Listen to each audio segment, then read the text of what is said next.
We will read from Tess in a moment. This will be from Volume 1, Part 4, Chapter 4.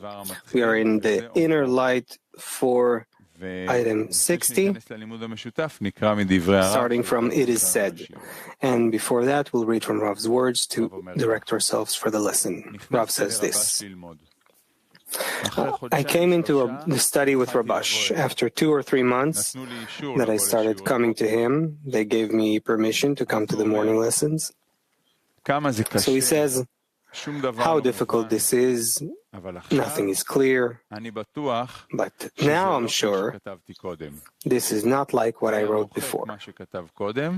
He would erase what he wrote before and write in front of everyone, not correct, on top of what he wrote. How could it be that he's not embarrassed or anything?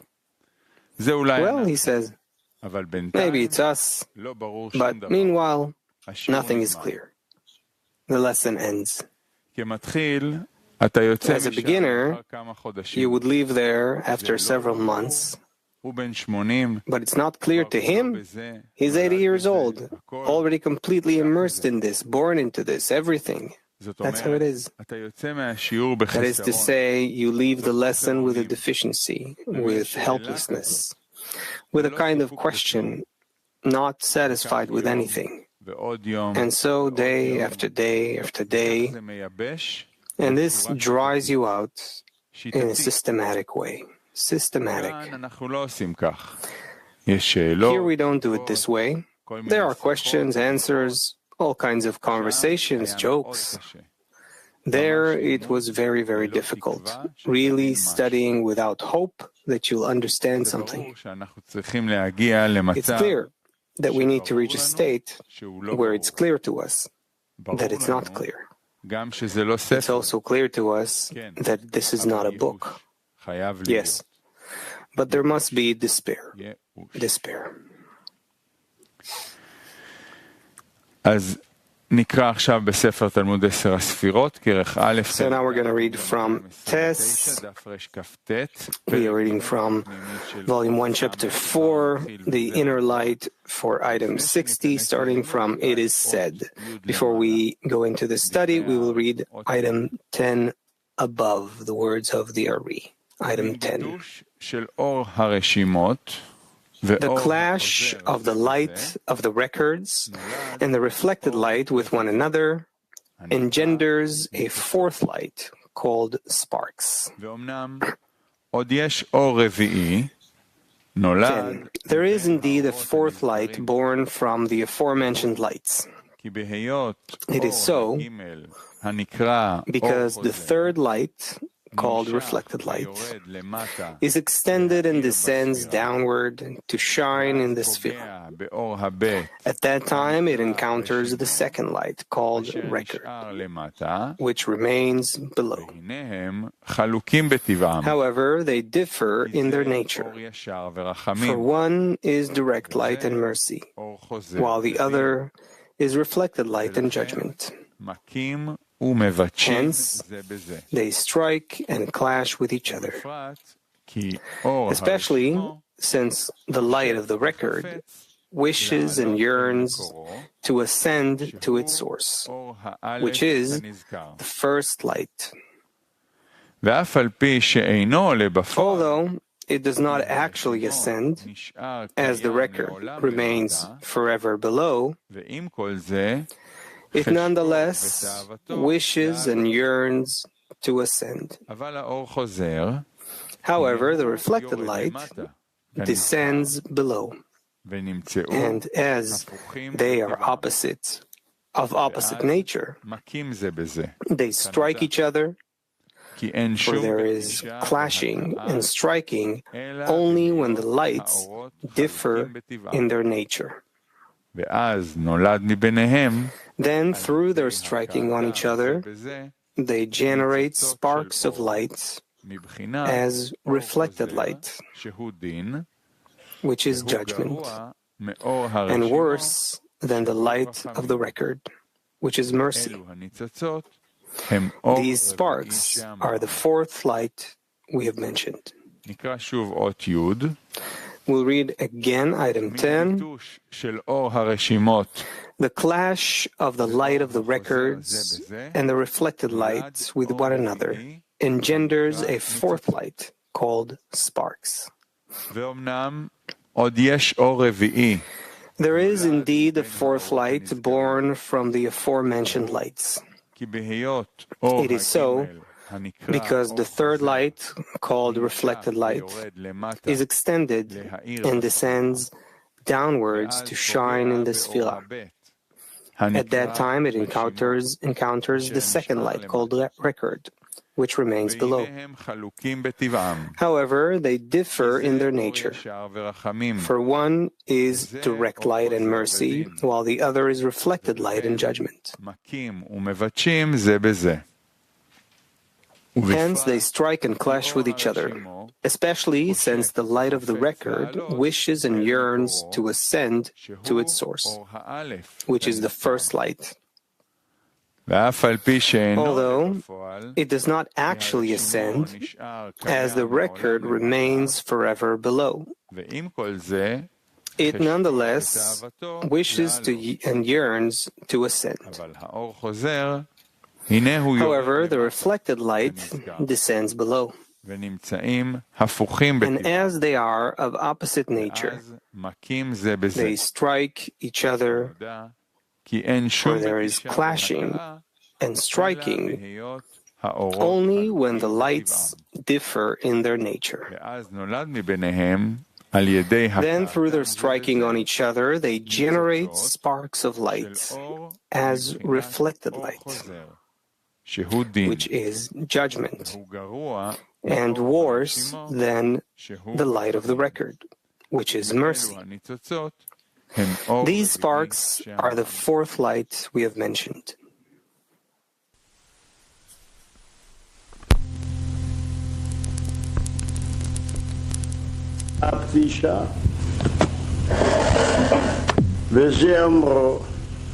It is said, they differ in their nature. For one is direct light and mercy, while the other is reflected light and judgment. It is so because the records that remain in all the Sefirot come from direct light and mercy, meaning from the first expansion, when the coupling on the screen of phase 4 emerged.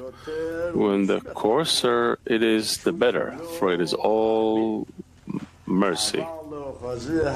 However, the descending reflected light from the illumination of the coupling that emerges during the refinement, all these levels are regarded as reflected light and judgment. Since they depart from the coarseness, bring down and lower the coarseness, the great coarseness, to a state of posterior, because they cannot place a screen on top of them. Thus, the reflected light that descends from them, from the dots, is in contrast with the records, in which the coarser is more important. It turns out that what is regarded as face for the record is regarded as back for the descending reflected light. Likewise, what is regarded as face for the descending reflected light is regarded as back for the record. And it is for this reason that they strike and clash with each other. We have to understand what he says, the difference between the records and the dots. He asks, here it means as if only the first record that comes from the light of taste, Stamim, she wants phase 4. But 3, who is also in 3, he comes from reflected light. But when I speak of the records from phase 3, when it used to shine, you say that it's called a reflected light. And what is it called now? The record of a direct light. What is he talking about here? So we need to know the following. If I speak of the light, it means the light that comes out from the coupling. In that case, what does he consider it? What he can extend the light it can extend through coupling and striking. If I speak of the record, I speak of what she had. Therefore, when I say that now, after the departure of the light of phase 3, you have record of phase 3 from the light of dots, Nikudot. I speak now of the record of a direct light. It's a record that was left from the light of Chokhmah that would shine in phase 3. If so, what is important for her? The level of Chokhmah. And the level of Binah is not important with this record. Why? I'm speaking of what is left, with which light is left, with a greater light. Chokhmah is greater than Binah. That's what I know. That's why I know that the record, any record, the record specifically wants from the light that remains for her. Why? The light that remains for her from a higher degree. When I'm speaking of the arrival of the light, the reflected light, the coming of the light, he always learned that the light departs, or the last phase is lost from, it's a smaller degree. In that case, what's important for the smaller degree, since she can extend light, whereas with the greater degree, she cannot extend light. The record can be the light, but it cannot extend a new light. Therefore, when I look at it, we don't need to speak of two places. You can speak of one subject, as if I'm thinking what to do.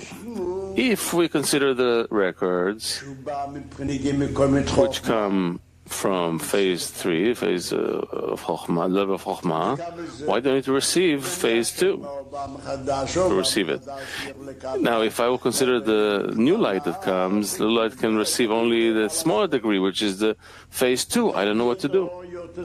From the side of the light, it's better if I had a smaller phase here. From the side of the record, what's important? To receive the coarser phase. And this is called that they're opposite in their nature. You can learn about it even in one subject, you can see it. Next, item 70, inner light. Since she is the part that remains after the first expansion, when she has already departed and disappeared to her origin, that yearning and desire becomes imprinted and directed as well.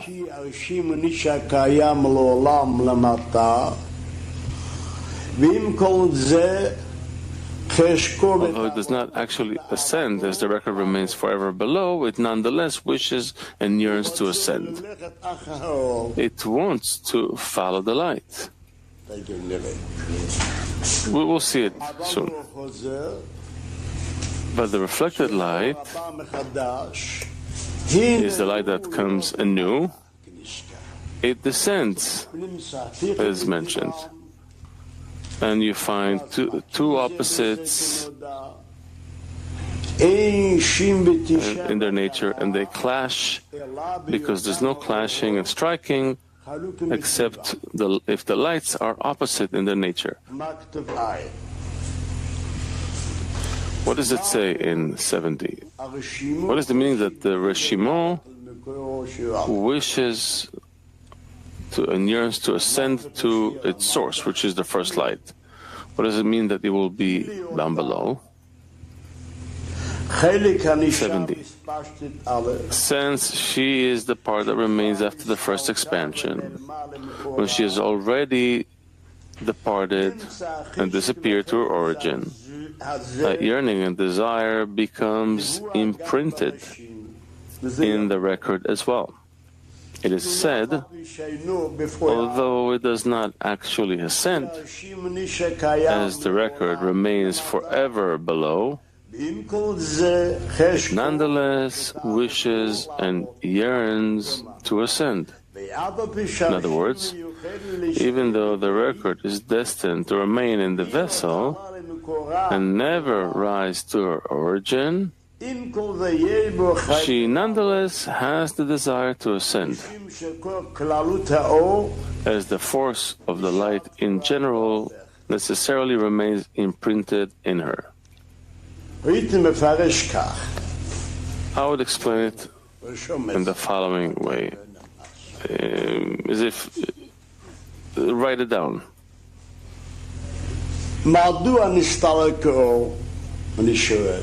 Why did the light depart? I'm asking. There's a law. If there's no equivalence of form, the light departs from the vessel. So the Rishimo, the record, should have also departed. What is a record? It's a rule. It's part of the light. Why does he want to depart? So as not to flaw it, only for the sake of a special correction, to enliven the vessel. That's why it must remain in the vessel, meaning reluctantly you live. Why doesn't it, you ask her, why wouldn't she depart from the incorporation with the light? That's really a question. If so, what about the record? It also wants to depart.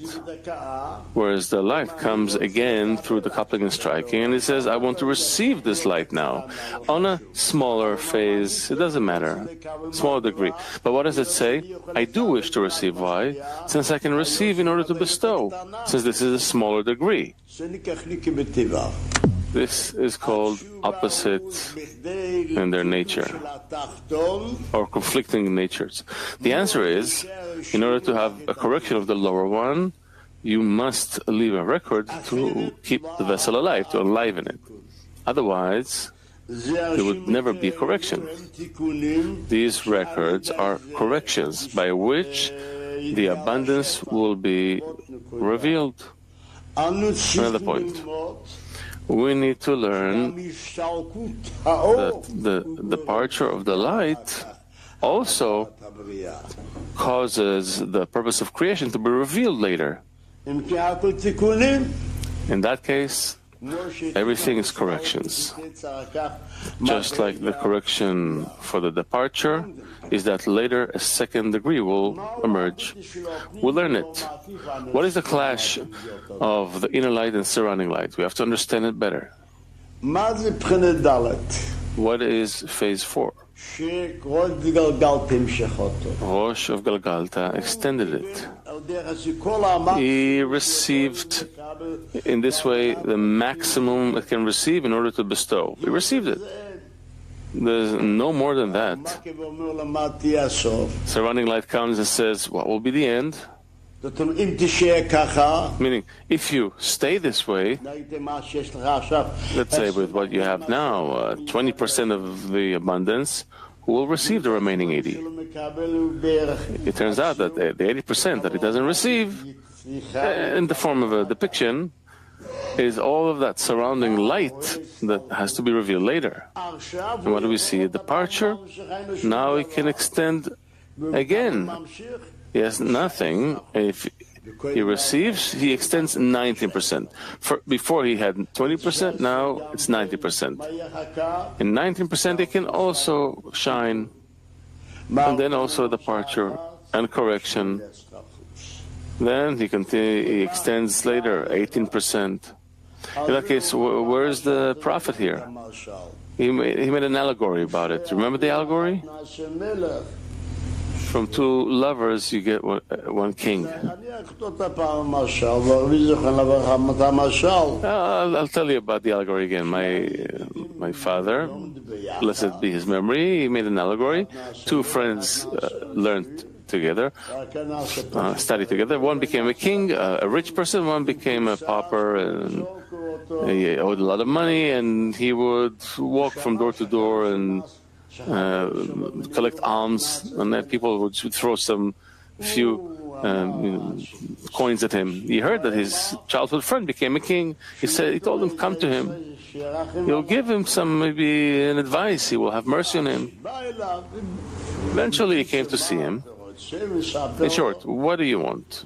He tells him. So he gives him a letter to the Minister of the Treasury that for 2 hours he'll give him as much money as he wants. Gave him the letter, he took his little box, filled his box full of money and left. He came out, and then a clerk came there and slapped his hand, and all the money fell out. He begins to cry. Give me another vessel. Again, I have no box. That's how it was going for 2 hours. He goes, he takes money out, and the last few minutes, he said, he had 5 more minutes. He said, have mercy on him. Don't throw my money out. Well, go in again. Again, he tosses it on the floor. He starts to cry. I'm a fool. All this money that I took out, it's yours. Why did you do this to me? Because I only had 1 box. You always had 1 empty box. You can, the moral here is that each time when he extends, there is no absence in spirituality. What remains only it. He doesn't see it. Now you cannot use this allegory of how he threw it to the ground, but when you come with all the couplings, you'll receive everything at once. The verse, when the Creator rejoiced to do good with you, so He will rejoice to destroy you. And this is written in page 16, item 200. It says, by these 2 qualities you make the vessels, meaning the 2 qualities through the te'amim and nekudot, the tastes and dots. It's called man. And the departure is a correction. And he's asking, why does sanctity need to enliven the klipot, the shells? So we talked about it. What are the shells? Vessels. Vessels that came out yearning to receive this great light. Turns out, if I say that I am lacking a vessel, then the light cannot shine. There's no place for it to shine. The kli got corrupted, the vessel got corrupted in the meantime. I have to correct it, and not to destroy it in order for the light that belongs to it will be revealed. Therefore, look. From the world of Akudim, where there was a departure of the light, there was no shattering, the vessels remained in the place of sanctity. And the record of the light remained in the vessels in order to enliven the vessels.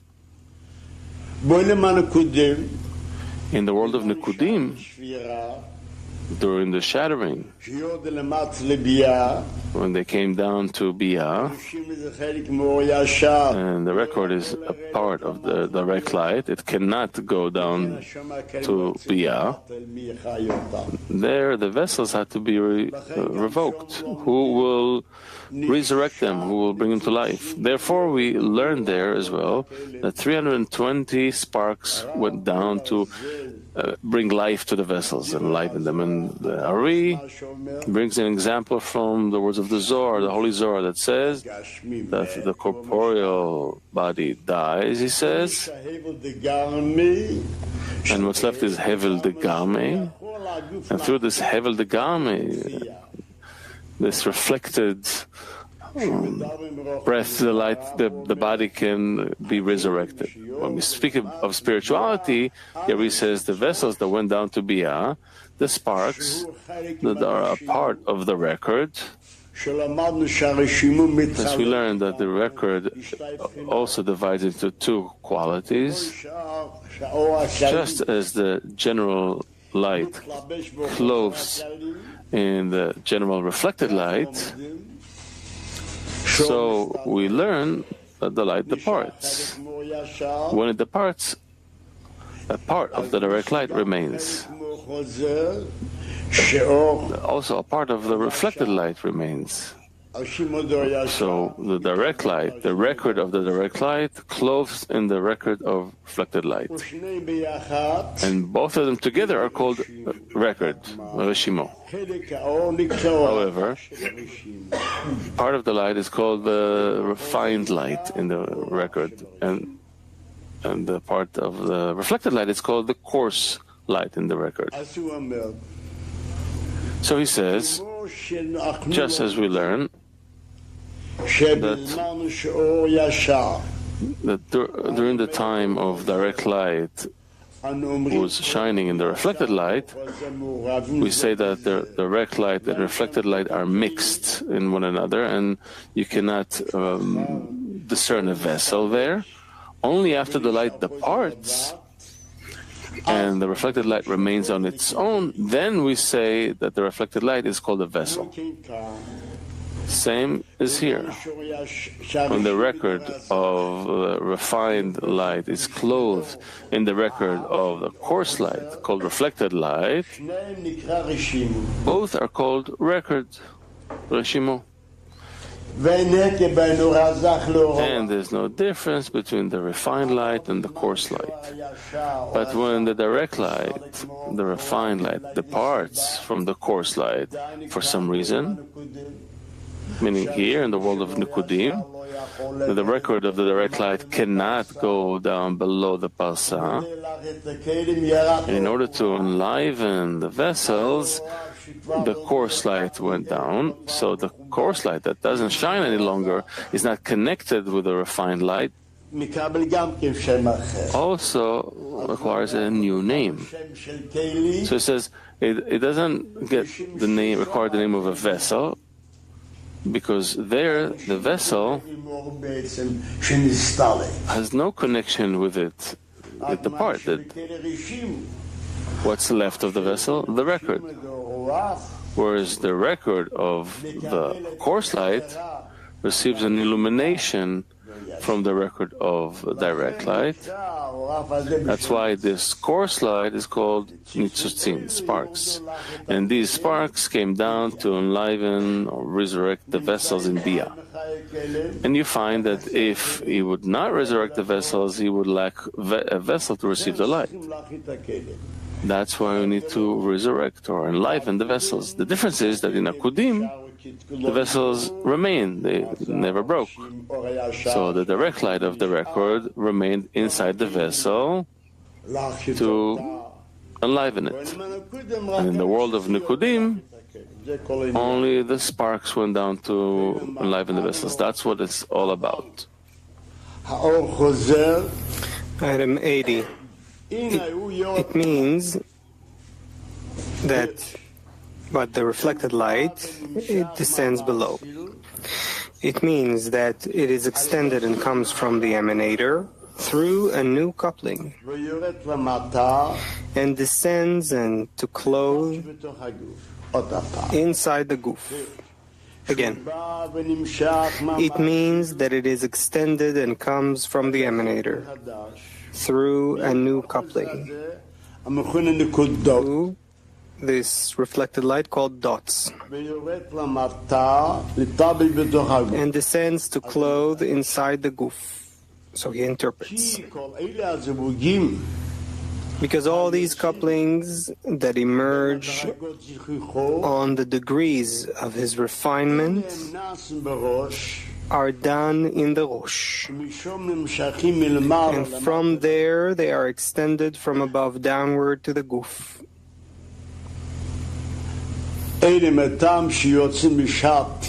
However, because they emerge during the refinement and will not continue to exist, it is regarded as reflected light and judgment. What is he telling us here? We learn where was the refinement, where did it happen? In the goof. As if the couplings also happen in the goof. He says no. All the couplings happen in the Rosh, and then from the Rosh they arrive to the goof. What's rejected from reflected light, it is in the time where the lights return to their emanator. It is said, however, the reflected light descends downward. In other words, if we consider only the time of the coupling, you find that it expands and descends temporarily for clothing in the guf. The record, however, wishes to depart from the guf and ascend to its origin. What is he telling us here? There's a question here. How do I say that reflected light comes to shine, though you say that the light that comes now during the light's returning to the emanator, then why do you say that the light comes now to shine in the Sefirah? So he answers, it comes when she's there. She comes when she's there. What is he saying? I want to receive this phase. On this phase, he can make a screen. However, on the previous phase, what is he saying? Since I don't have the screen, I don't want to receive it. If so, this way I don't want to receive it, it will also bring about a shattering. If so, I want to emphasize what is the point. The question is, how can you say the reflected light comes to shine? You say it's called dots, it's called reflected light. Why? Because when the lights returned to their emanator, it's the same thing as the records that departs, so does the light depart. The answer, now I'm talking about what's happening there. Now what is he saying regarding the coupling of striking at the Rosh? I want to receive because I want to bestow. What is the record saying? Because I have no screen, I don't want to receive. I want it to depart. As long as I don't want to receive, then the record shines in it. Otherwise, the record cannot shine because there was a shattering. That's what he interprets here. Know that because of that, the reflected light that descends from the illumination of the coupling overpowers the light of the record when they strike and clash with each other. He wants to explain to us why does the Rav say that the reflected light, which is a smaller degree, overpowers the record, even though it is greater. Because that is what he wants and that is what he doesn't want. So he uses what he wants. As a result, sparks spread from this reflected light, even though its degree is lower, but this is true light. They clothe inside the vessel that is emptied of light. Thus, the light of the record, even though it's greater, is rejected from within her and rises above that vessel and tags on top of the letters. As Rav explained, that two of them cannot be in a single vessel, for they are opposites. Know that the above striking and clash is done above the empty vessel, because there's no one to receive. That's simple. Because the record strikes the reflected light and does not let it expand. And the reflected light does the opposite. It's until sparks spread from the reflected light and descend and come into the vessel. What's written in 12? 11. Item 11. Now you can understand what we've said, that there are 4 phases in these lights of Akudim. There are 4 phases, which are tastes, dots, tags, letters. This is what they are about. The first light among them is called tastes. The third light, called reflected light, is called dots. Since dots are discerned as judgment. The second light, called record, is called tags. And the fourth light is the falling sparks, and they are called letters. 12. This fourth light, which is the sparks, called letters, are themselves the discernment of vessels as it is known. For the letters are called guf. This explains where the vessels were made. What's he saying here? Before that, there were no vessels. What is he saying here? Let's see item 90. What is the meaning of the vessels? That the light returned and expanded in them in a second expansion on the level of Chokhmah. Keter remained concealed in the pan, the light of Chokhmah clothing the vessels of Keter, light of Bina, until Chokhmah remained without light. Know that these sparks have been prepared as vessels for these lights. What's written here? We've learned that there were vessels before the departure of the vessels. What's he saying? He says what he refers to as vessels is not about the vessels of the previous degree. Here, there's a preparation for vessels of the second Parzuf. And the second Parzuf, he says there, at first, the light and vessel were mingled. However, in the Parzuf Ab, there was already a discernment of a vessel for which the light comes, not in its own vessel. Every light was lacking in its vessel. Then came the light of Chokhmah in the vessel of Keter, and from these sparks it descended every upper degree to the lower degree. There is an inverse relation. It turns out that where the Kli of Keter shines, you can now receive vessel of Chokhmah. So we completed item 12. We should start 13.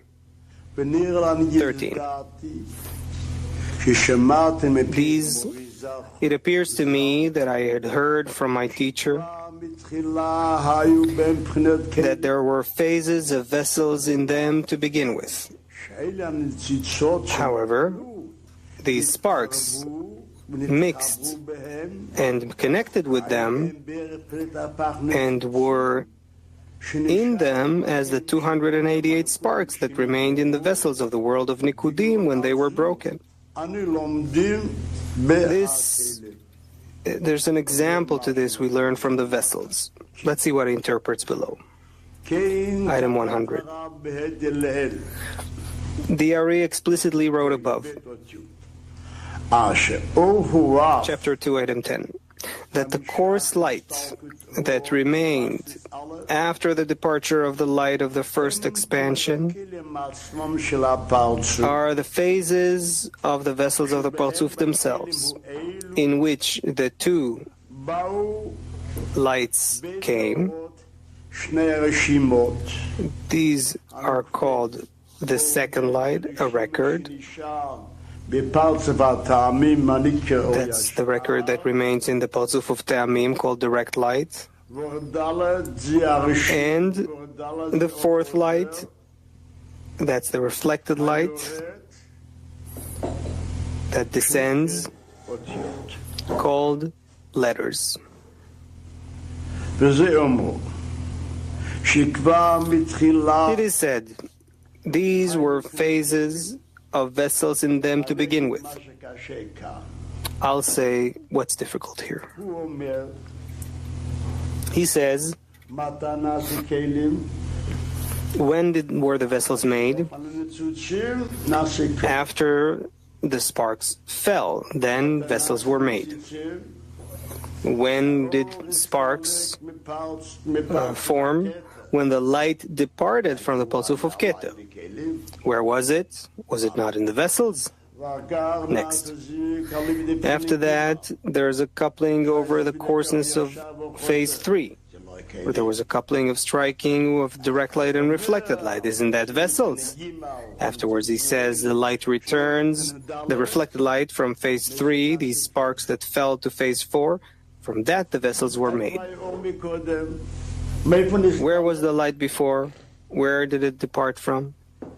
If so, we must say that there were vessels made before. That in these vessels there were tastes, and after that dots, and records that remained in the vessels. If so, we should understand. What is what he calls letters? Therefore, he writes in Inner Light item 90, where it says that Malchut remains without the Rosh. It says this: know that these vessels, these sparks, were made as vessels. To whom? To those lights. Which are those lights? I'll start at item 90 from the beginning. What's written above in item 12? I'm going there again. This fourth light, which is the sparks, where the degree of dots come from, which is phase 3, let's say that fell to phase 4 of the record of the degree of Keter, they don't want to receive them. Then the sparks of 3 fell into 4, they are called letters. Know that they themselves are the vessels.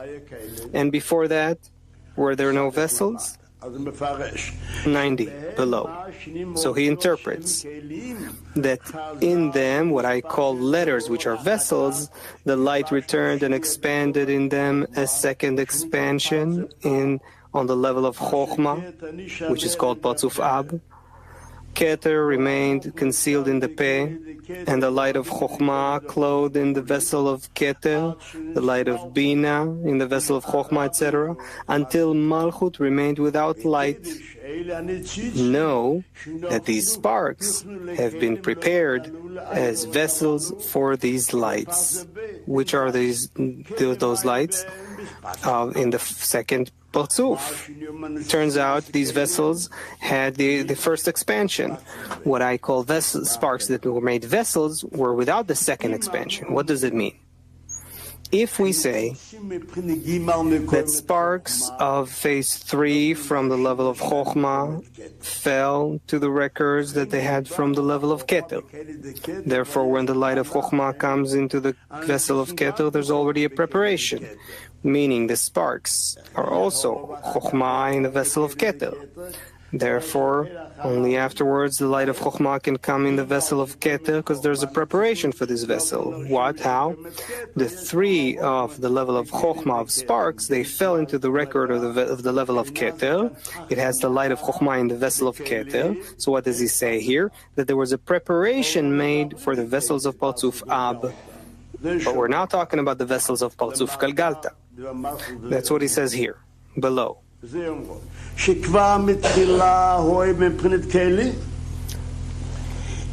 is said that there were phases of vessels in them to begin with, but these sparks were mixed with them. It means that 2 phases of vessels must be prepared for the second expansion, which is called Patzuf Ab. For there is male and female in every Sefirah.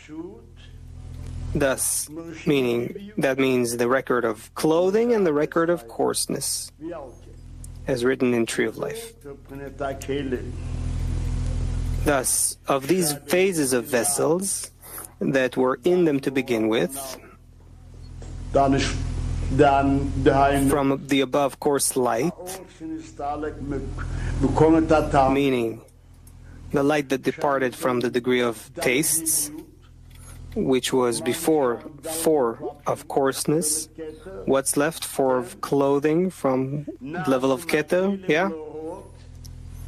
The vessels for the lights For the male lights of the second expansion were made. What are the males? 4 of clothing. Understood? And from the sparks that fell inside them and mixed with them, meaning the phase 3, which fell into the vessel of Keter, the vessel that was in the level of Keter, the vessels were made for the females of this expansion. What are the females? 3 of coarseness. What light comes over 3 of coarseness? The level of Chokhmah. So in the vessel of Keter, there was a preparation made here. And it says they were mixed. What does it mean mixed? It is said mixed to tell us that the phases are not equal. Sparks of phase 3, light of Chokhmah, came into phase 4, vessel of Keter. And sparks of phase 2 in the vessel, that's Binah, fell into the vessel of Chokhmah. And the sparks of phase 1 in the vessel of phase 2, etc. And this is why this connection is regarded as a mixture. So what does he tell us? What is the mixture? 2 phases mixed in each other. What are 2 phases we have here? So he tells us, if phase 3 of the level of Chokhmah fell to the vessel when they had the level of Keter, so 2 things were mixed. And why do I need this? It will be like that afterwards too. Where? In the Potzuf Ab. What will be? Light of Chokhmah, 3 of coarseness, in the empty vessel of Keter. There's already a preparation, the light of Chokhmah from the vessel of Keter. However, the males, what are the males? 4 of clothing. Where does that come from? The record itself. That's what he says here. From the males over the 4th of clothing that remained in the records. What are the records? The light of Keter in the vessel of Keter. And what are the females? 3 of coarseness, light of Chokhmah in the vessel of Keter. Where was the preparation made? From the sparks that fell into the Bina of Kli of Chokhmah. Zeranpin, phase 1 in the vessel of Bina, is a preparation for the females. Turns out, all that is discussed here, what it tells us, we are not talking about the lack of vessel in Parzuf Galgalta, which was now made into sparks. Here we're talking about vessels that were made a preparation for the second Parzuf, but certainly there was a vessel before. We can say, we always learn. What do we always learn? That after there was the first expansion and empty vessels were made the first time, we already see that the small light comes in the big vessel. Before the vessels come with the lights, there's nothing to discuss. The first beginning we learn is the world of Ein Sof.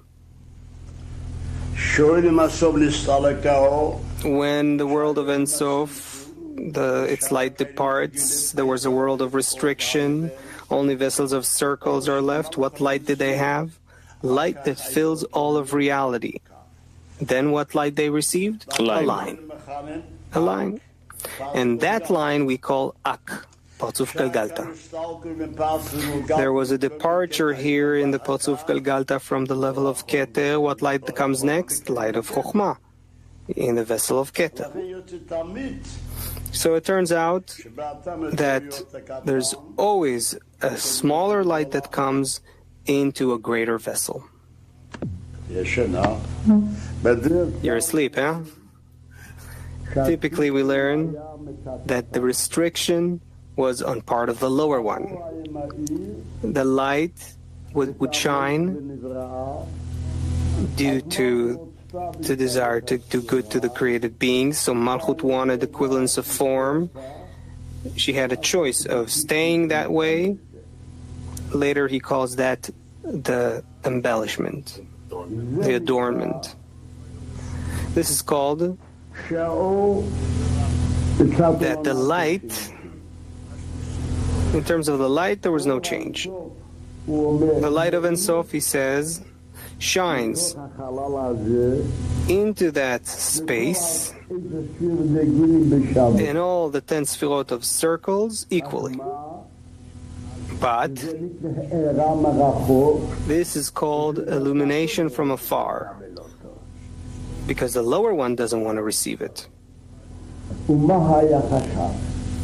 And what happened afterwards? What's afterwards? When the line came. We say the desire of the upper one becomes a law for the lower one. He comes and tells us that the light of the line shines according to the adornments of the lower one, to the masach of the lower one. It turns out, in that respect, there's already a limitation on part of the upper one, who doesn't shine to this phase 4. If so, when I begin to talk about up and down, we say the first phase that emerged over fourth phase, from there downwards we begin to measure.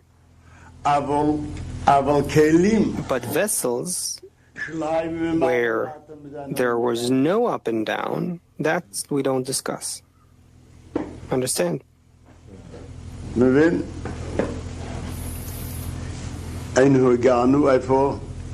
Where did we reach? Where? 200. What's written in 200 above? And they were in them as the 288 sparks that remained inside the vessels of the world of Nikudim. There we have to remember, you probably didn't learn about the world of Nikudim. That's written there. What is the difference between the world of Akudim and the world of Nikudim? In the world of Akudim, we learn the shattering only when the Masach was refined. By what force? By the force of surrounding light. נעבור לחלק הבא של השיעור.